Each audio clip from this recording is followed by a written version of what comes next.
आपकी तरफ चलती हूँ, लेकिन फिर भी मैं ये कहूंगी कि जो अवार्ड्स जो मिले हैं मोदी जी को, तो चाहे वो उन्हें मिले हो चाहे किसी को, आजकल के जमाने में अवार्ड मिलना कोई खास बात नहीं है। और जिस तरह के अवार्ड्स मिलते हैं उस पे तो अब मैं मोदी जी की बात नहीं कर रही, कहीं ऑन होल किसी भी फील्ड में जो अवार्ड्स मिलते हैं, चाहे वो हमारी जर्नलिज्म फील्ड में ही अक्सर लोग लिखते हैं अवार्ड विनिंग जर्नलिस्ट, तो वो इसका मतलब आरजू है। जी, आप यकीन मानिए, आप इंडिया की तरफ से कितनी भी बेहतर बातें कर लें, आपको भारत रत्न नहीं मिल सकता। अवार्ड बिके हो सकते हैं, लेकिन हाईएस्ट ऑनर नहीं बिक सकता ना। मुझे भी शायद पाकिस्तान का नहीं मिल सकता, मैं कितनी भी पाकिस्तान के लिए अच्छी बात कर लूं, पॉजिटिव बात कर लूं। आप कहते हैं कि ठीक है, जर्नलिज्म के अवार्ड, ये अवार्ड, आईफा अवार्ड, वो सब बिका हुआ हो सकता है, लेकिन जब हम हाईएस्ट ऑनर की बात करते हैं, which is decided by the president और prime minister of the country, तो नहीं इतना आसान है। वो आप नहीं मुझे अवार्ड देंगे क्या? बताइए, आप मुझे अपने न्यूज अमेरिका चैनल की डालेगा। तरफ से कोई अवार्ड दिलवा दीजिए। हो सकता नहीं है ऐसा पॉसिबल है? नहीं नहीं त्यागी जी, अगर अगर अमेरिका प्रेशर डाले अली किसी के ऊपर, सऊदी अरब के ऊपर, यूएई के ऊपर, तो क्या अवार्ड नहीं दे देंगे वो?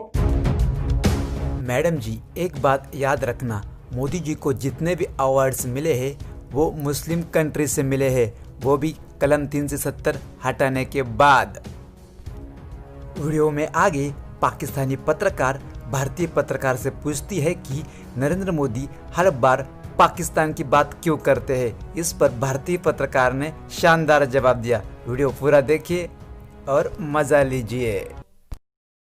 नरेंद्र मोदी जी ने अगर पाकिस्तान की बात की तो ये एक मेजर इशू था, क्योंकि कहीं ना कहीं आए दिन आतंकवाद, आए दिन बॉम्ब ब्लास्ट, आए दिन तमाम तरह की चीज वायलेशन, आए दिन ये चीजें होती थी। 2014 में हमने बड़ा सिंपल पॉलिसी अपनाया, पहले आपके पास प्यार से गए, आपने नहीं माना, उसके बाद हमने जवाब देना चालू कर दिया। आज देखिए मेरे देश में, कम से कम मैं बड़ा खुश हूं इस बात से कि 2014 के बाद से 2020 में आज कोई भी ऐसा पब्लिक प्लेटफॉर्म में, touch wood, by God grace, कोई ब्लास्ट, कोई प्रॉब्लम कुछ नहीं है।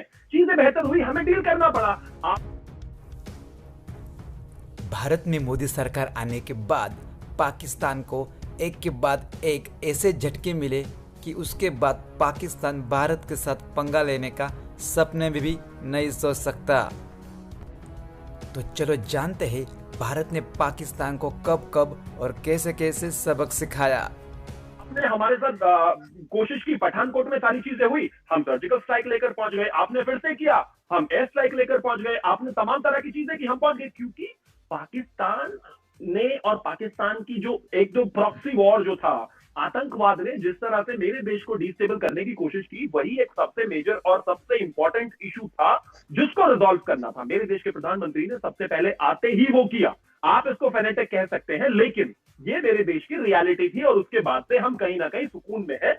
एटलीस्ट मेरे देश पर आज आतंकवादी हमले नहीं हो रहे। एक बात, भारतीय पत्रकार के शानदार जवाब के बाद पाकिस्तानी पत्रकार ने पूछा, क्या भारत हमारी ऐसे ही बजाता रहेगा, कभी हमसे बात नहीं करेगा? तो इस पर भारतीय पत्रकार ने कैसा शानदार जवाब दिया, चलो देखते हैं। लेकिन फिर भी मैं यही कहता हूं कि हाँ, गुंजाइश अभी भी है, बात जरूर हो सकती है, इसमें कोई दो राय नहीं है। क्यों नहीं हो सकती? बिल्कुल हो सकती है। किसका क्या कैंपेन है, उस बेसिस पर कोई भी इंटरनेशनल रिलेशनशिप ड्राइव नहीं होते, ये आप भी मानेंगे। आप बेशक चाहे इलेक्शंस में क्या है, क्या चीजें होती हैं, उसके बाद कहीं ना कहीं आपको एक टेबल पर बैठकर एक कम्युनिकेट तो करना ही पड़ेगा। और जैसा कि आपने कहा कि अगर हम कम से कम इतना करें कि अगर एक दूसरे के साथ बिजनेस नहीं कर सकते या फिर एक अच्छे रिलेशन में नहीं रह सकते, तो एक दूसरे के इश्यूज में टांग अड़ाना छोड़ दें। मेरा ख्याल ये इम्प्रैक्टिकल बात है। जब हम इंटरनेशनल लेवल पर पहुंच जाते हैं, ये पॉसिबल ही नहीं है, क्योंकि हमारी जो टाइज है ना, वो इतना उलझी हुई है। अब 47 से पहले तो एक ही देश था, अब दोनों में जील भी बराबर है, लड़ाई करने का जज्बा भी बराबर है, सारी चीजें बराबर है, पीछे हटने को कोई भी तैयार नहीं, वो तमाम तरह की चीजें जो है, तो बेहतर है कि हाँ बात हो। ये जैसे अब जैसे पाकिस्तान की आपने एक छोटा सा एग्जांपल मैं आपको देता हूं। जब आपके यहाँ पर बॉम्ब फटा था स्कूल में, यकीन मानिए हिंदुस्तान में शायद 100 में से 70% लोगों ने जरूर मतलब रोए होंगे लिटरली, कि वो इतनी भयावह पिक्चर्स थी। वो सेंटिमेंट जनता आपकी है, चाहे जनता हो, चाहे जर्नलिस्ट हो, चाहे आपकी साइड के हो, चाहे मेरे साइड के हो, कोई लड़ाई नहीं करता, कोई एक दूसरे से नफरत नहीं करता। लेकिन अल्टीमेटली जब ऐसी कोई सिचुएशन आती है, तो चाहे जनता हो, चाहे जर्नलिस्ट हो, चाहे पार्टी हो, उसको अपने देश के साथ खड़ा होना ही होता है। लेकिन आपस में कोई बिटरनेस नहीं है। हाँ, अगर हम बात करें पॉलिटिकल लेवल पर, बहुत जरूरी है चीजों को चेंज करना, और शायद जल्दी होगी भी। नहीं, आप ठीक कह रहे हैं। ऐसा तो खैर जब हमारे यहाँ भी रिसेंटली प्लेन क्रैश हुआ था कराची में, तब भी इंडियन मीडिया ने बहुत कवरेज दी थी। इस वीडियो के शुरुआत में इस मैडम जी ने कहा था कि मोदी जी को जो अवार्ड दिया है वो अमेरिका के प्रेशर में दिया है या खरीदा गया है। मैडम जी, अगर आप में हिम्मत है तो वीडियो देखिए और जानिए कि मोदी जी को कितने अवार्ड मिले हैं। अमेरिका ग्लोबल गोलकीपर अवार्ड सितंबर 2019। प्रधानमंत्री नरेंद्र मोदी को अमेरिका में ग्लोबल गोलकीपर अवार्ड से नवाजा गया। पीएम मोदी को ये अवार्ड स्वच्छ भारत अभियान के लिए बिल और मेलिंडा गेट्स फाउंडेशन ने न्यूयॉर्क में दिया। अगस्त 2019 को प्रधानमंत्री नरेंद्र मोदी को बहरीन में King Hamad Order of the Renaissance पुरस्कार से सम्मानित किया गया। मोदी को यह सम्मान बहरीन के किंग हमाद बिन ईसा बिन सलमान अल खलीफा ने भारत के खाड़ी देशों के साथ मित्रता को मजबूत करने व द्विपक्षीय संबंधों को बढ़ाने की मान्यता के तौर पर दिया। पीएम मोदी बहरीन की यात्रा करने वाले पहले भारतीय प्रधानमंत्री भी बने। मालदीव निशान इज्जुद्दीन पुरस्कार जून 2019। मालदीव ने भारत के प्रधानमंत्री नरेंद्र मोदी को अपना सर्वोच्च नागरिक सम्मान निशान इज्जुद्दीन देने की घोषणा की। यह पुरस्कार मालदीव का सर्वोच्च सम्मान है जो विदेशी गणमान्य व्यक्तियों को दिया जाता है।